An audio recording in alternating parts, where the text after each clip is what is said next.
हर प्रकार की बोली बोलना आपको आता है। बोली से कभी कभी डांटने की आवश्यकता पड़ती है, क्योंकि तुम्हें नाना प्रकार के लोग मिले। कुछ तो मनुष्य के रूप में मनुष्य मिलेंगे, कुछ मनुष्य के रूप में देवी देवता मिलेंगे, कुछ मनुष्य के रूप में भगवान रूप मिलेंगे, कुछ मनुष्य के रूप में जानवर मिलेंगे, कुछ मनुष्य के रूप में सांप शेर बाघ मिलेंगे, कुछ मनुष्य के रूप में राक्षस मिलेंगे।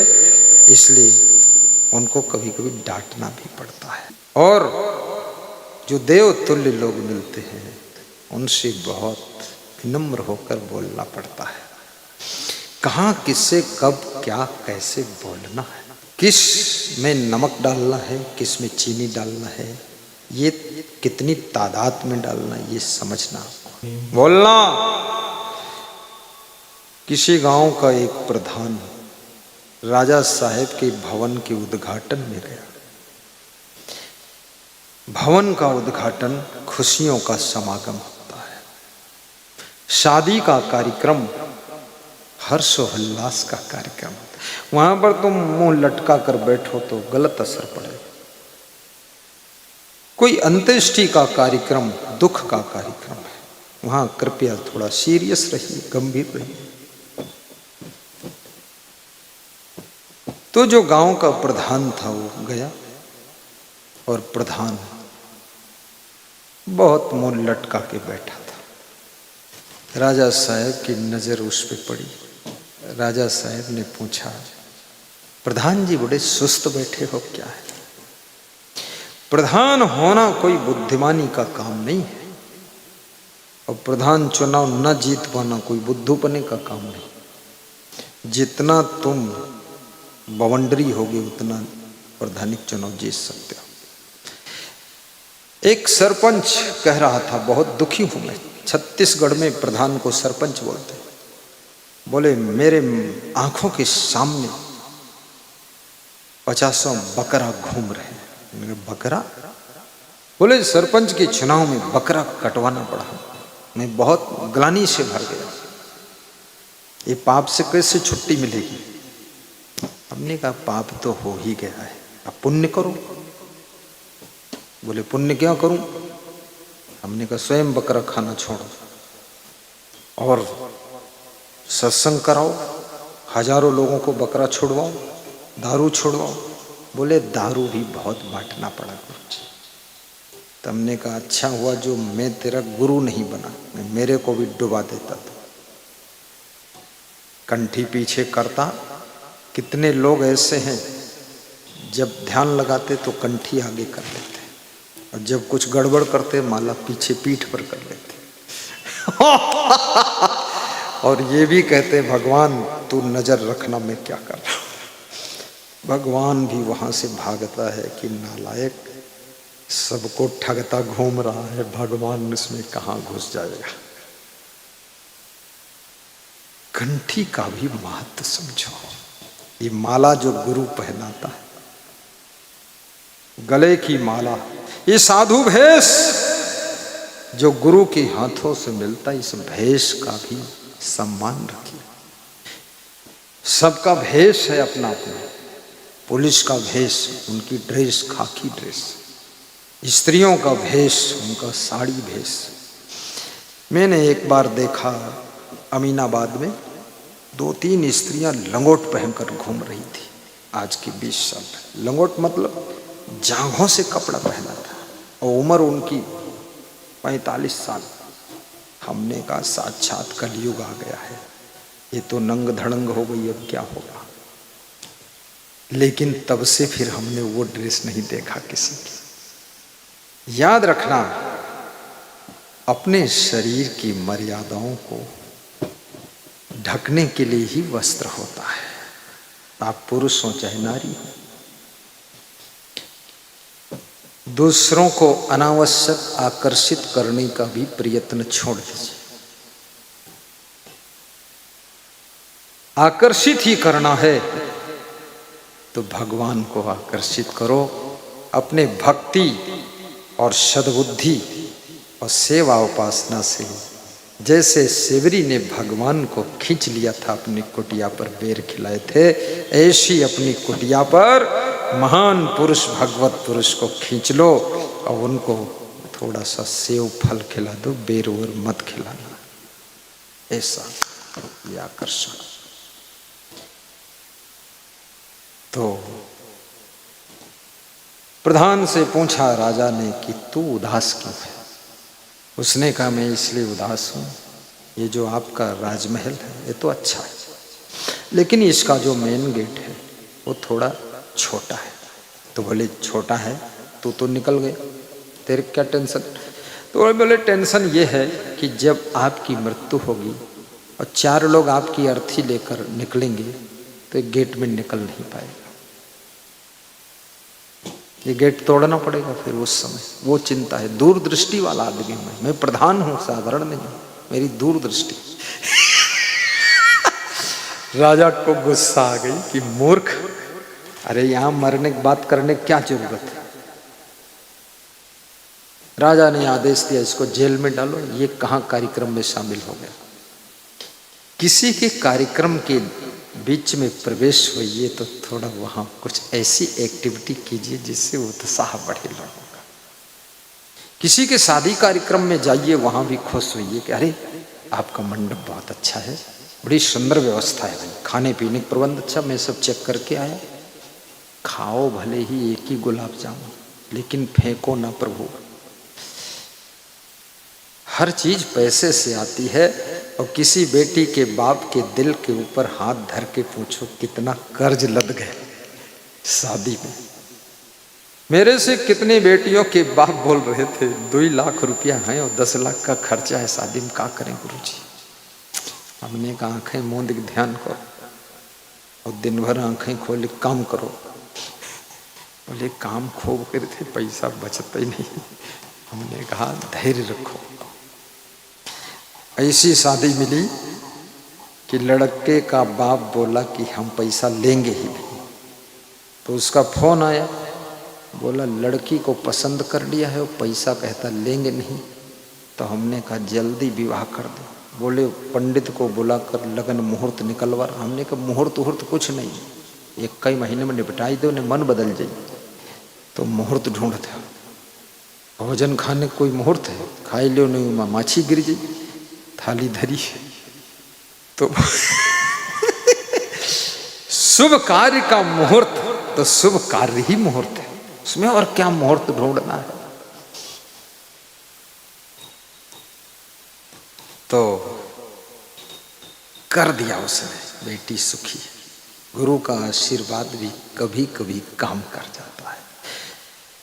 तो प्रधान जी को जेल में डाल दिया गया। अब प्रधान जी का बेटा ढूंढते ढूंढते आया कि पापा लौटे ही नहीं, दोपहर हो गए। पूछा लोगों से, प्रधान जी का बेटा हूँ, मेरे पापा कहाँ गए?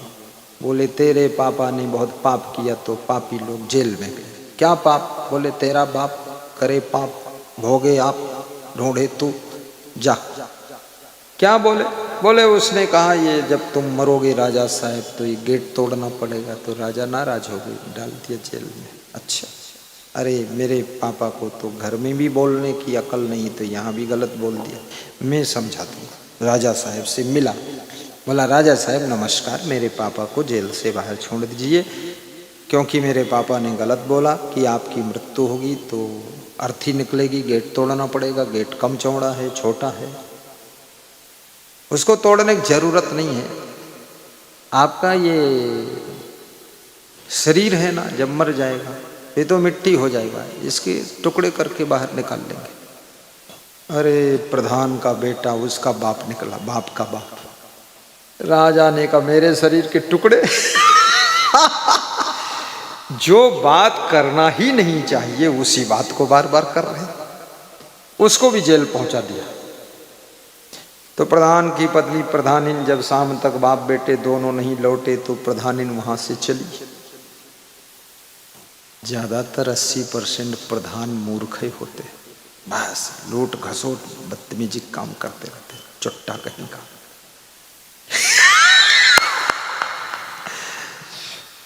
देखिए पद को संभालना कोई आसान बात नहीं। किसी आश्रम के महंत बनो, महंत को थोड़ा उदार भी होना चाहिए, सरल भी होना चाहिए और सबके प्रेम भाव रखना चाहिए। महंत बन गए तो बिल्कुल ऐसे अकड़ कर फूल कर बैठते हैं, कैसे फूल कर बैठते हैं, चाहे जैसे बैठते हो, लेकिन अभिमान आ जाता।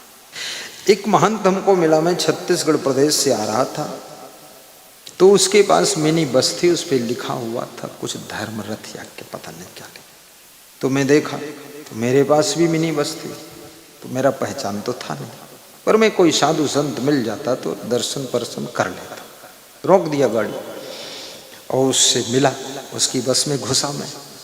हमारे साथ भी संत थे, 22 महात्मा, साहेब बंदगी जय सिया राम। तो वो मेरी ओर ऐसे देखा जैसे कोई कीड़े मकोड़े को देखता है, वो समझा कोई होगा कीड़ा मकोड़ा। हमने कहा यार अभी तक तो हम साधु थे और आदमी थे, यहाँ तो कीड़ा मकोड़ा हो गए। बड़े घमंड से, ना जरा मुस्कराया ना खुश हुआ, अब बोला भी नहीं कि साहेब बंदगी। उसने कहा कहाँ से आ रहे हो? मैंने कहा छत्तीसगढ़ प्रदेश से आ रहा हूँ, यूपी जा रहा हूँ। तो जब उसका अहंकार देखा मैंने तो अपने साधु से मैं बोला तू नारियल ले आ गाड़ी से, अपने श्रीफल पर 500 रुपया धर के दान कर दिया। हमने कहा साहेब जी देर हो रही है, आज्ञा दीजिए, मैं चला है। उसको बात को पता चला, वो जो अंदर आए थे नमस्कार करने, वो असंग देव थे। तब से उसकी 20 साल मेरी भेंट ही नहीं हुई, क्योंकि घमंडी को मिल करके आपके अंदर भी उलझन हो सकती है। ज्यादा रावण से मिलो तो फिर राम को भी गुस्सा आ ही गया रावण पर, इसलिए दुष्ट के साथ थोड़ा दूरी बनाओ। ज्यादा लोभी से मिलोगे तो तुम्हारे भीतर भी लोभ पैदा हो जाए। बहुत क्रोधी के साथ रहोगे तुम भी क्रोध ही करना शुरू कर दो, उसका प्रभाव पड़ता है। क्रोध बढ़े नर मूढ़ की संगत, मोह बढ़े परिवार की संगत है, लोभ बढ़े धन में चित दीन है, और बुद्धि बढ़े विवेक बढ़े कभी दीन सो सज्जन संगत कीन है, ज्ञान बढ़े गुणवान की संगत, ध्यान बढ़े तपसी संकीन है, और ज्ञान घटे नरमूढ़ की संगत है। मूर्ख की संगत करो तुम्हारा सब ज्ञान खत्म हो जाए। शाहजहानपुर की एक माता जी कह रही है कि हमका बहुत ज्ञान था गुरुदेव, रामायण याद रहे और बहुत ज्ञान रहे, तो हम ज्ञान रहा है, अब नहीं है ज्ञान का, लेकिन अब बिल्कुल बुद्धि कट गई, खोपड़ी कट गई। तो खोपड़ी तो लगी है, अरे कहीं नहीं लड़का जब से पैदा हो गई बड़कवा, ये सब दिमाग भी काट दी। कहीं इसको तुम ले जाओ, इसका साधु ही बना दे। तो हम कहें तुम्हारा दिमाग घर में काटे, साधु बनी तो हमरो काट दिए, तो तुम्हें रखो कटना के हमका कट्टा क्यों देते? अरे कहीं ले जाओ, हम बची तुम कटो पिटो जो कुछ हुए। तो फिर मैं उसके लड़के को लाया हूँ, महीना 2 महीना रहा, तो हमारा दिमाग तो नहीं काट पाई, लेकिन सुधर के जब घर गवा तो अपने छोटे भाई गिरा एक बहुत मारी से, खून खच्चड़ गई थी। तो हमने कहा क्या हुआ? तो उसकी माँ का फोन आया, कहे बहुत मारी से मरेस बचा है छोटकुआ भाई। हमने कहा हुआ क्या? बोले ये तो सुधर ही गवा, लेकिन ये छोटकुआ बिगड़ गवा। तो इसको बिगड़ा देख के इसका गुस्सा आएगी, तो वह बहुत कोटी से सब मारो काटो मची है गुरुजी, ये छोटका के लाई जाओ, हम किन भेज दो, जितना नालायक सब हमारे पास भेजो। छोटकवा आवा, वो 3 दिन बहुत हैरान हमारे पास, ऐसे छटपटाए जैसे जल से मछली बाहर निकल गई। उसका मोबाइल जमा कर दिया मैंने, बिल्कुल दफा 44 लगाया हमने, देखते ही गोली मारने का आदेश। मैं मोबाइल जमा कर देता हूँ सबका, जो मोबाइल ना जमा करे उसको निकाल के बाहर करता हूँ, बोल देता जिंदगी भर मत आना यार, दुष्ट कहीं का। मोबाइल कौन है तेरा, क्या जरूरत है? तो जमा हो जाता है। अनुशासन गुरु को भी रखना चाहिए, तो जमा हुआ मोबाइल। अब मोबाइल के बिना वो छटपटाए। फिर एक दिन उसको ज्ञान दिया मैंने, तो थोड़ा मुस्कुराया। फिर निघासन में कार्यक्रम में गया तो हमारे साथ गया, हमने मैनेजमेंट दे दिया, ये करना वो करना, तो थोड़ा खुश हुआ। हमने कहा तुम संत हो जाओ। बोले एक बार घर भेज दो और दोबारा आएंगे तो संत हो जाएंगे। हमने कहा ठीक है। तो एक बार घर भेजा और दोबारा आया ही नहीं। संत कोई सौभाग्यशाली बन सकता है, सबके बस का नहीं, सबकी किस्मत में ही नहीं, क्योंकि सही सलामत संत हो जाओ तो इससे बड़ा सुख कहीं है ही। प्रधान की पत्नी पहुंची वहां, ढूंढते ढूंढते, और पूछा राजा साहब कहाँ हैं? बोले वहां हैं। मिलो राजा साहब थे। मेरे पतिदेव कहाँ राजा साहब? मेरा बेटा कहाँ है? बोले सब जेल में। फिर क्यों जेल में?